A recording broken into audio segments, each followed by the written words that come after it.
키워드로 이슈를 알아보는 클릭 키워드입니다. 오늘의 첫 번째 키워드는 신종 바이러스입니다. 중국에서 세계적으로 대유행 가능성이 있는 신종 인플루엔자 바이러스가 발견됐습니다. 이번엔 돼지에서 발견됐습니다. 중국 질병통제예방센터는 현지 시간으로 29일 세계적 대유행으로 번질 수 있는 돼지 독감 바이러스가 새로 발견됐다고 밝혔습니다. 연구진은 2011년부터 2018년까지 중국 10개 지방의 도축장과 동물병원의 돼지에서 3만 건의 검체를 채취해 돼지 독감 바이러스를 분리한 결과 사람에게 전파될 가능성이 있는 신종 인플루엔자 계통의 돼지 독감 바이러스를 발견했습니다.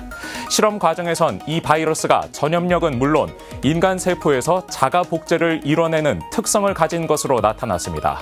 연구진은 이 바이러스가 자가 복제를 통해 변이 과정을 거칠 경우 사람 간 전염을 통한 세계적 대유행, 또 다른 팬데믹으로 이어질 가능성이 있다는 점을 덧붙였습니다. 아직 이 바이러스의 사람 간 전염 증거는 확인되지 않은 것으로 나타났습니다. 그러나 코로나19에 이어 이번 돼지 독감 사례에서 볼 수 있듯이 감염병의 위험이 언제 어디서든 존재하고 있다는 점을 유념해야 하겠습니다. 두 번째 키워드는 20일입니다. 코로나19 확진부터 완치까지 약 20일이 걸리는 것으로 나타났습니다. 경북대 의대 연구팀이 대구 코로나19 생활치료센터에서 치료받은 환자 632명의 임상 경과를 분석한 결과 확진 시점부터 완치 판정까지 평균 20.1일이 걸린 것으로 나타났습니다.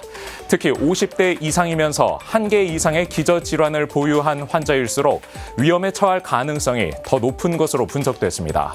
증상이 나타난 환자의 경우 무증상 환자보다 완치 판정까지 이틀이 더 걸린 것으로 나타나 초기에 증상이 발현될수록 코로나19 치료 기간도 늘어난 것으로 분석됩니다.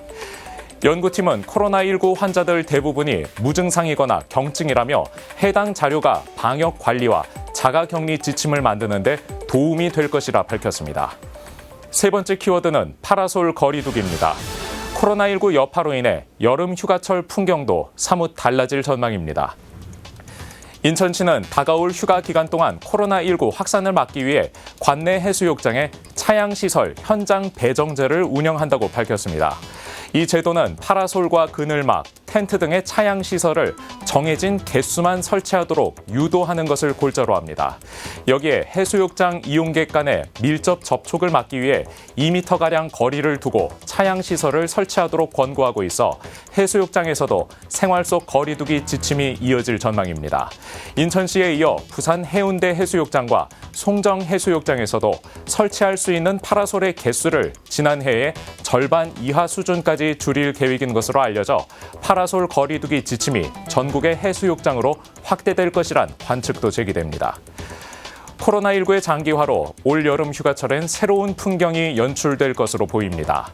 휴식과 건강 잘 챙길 수 있는 여름철을 보내시기 바랍니다. 지금까지 클릭 키워드였습니다.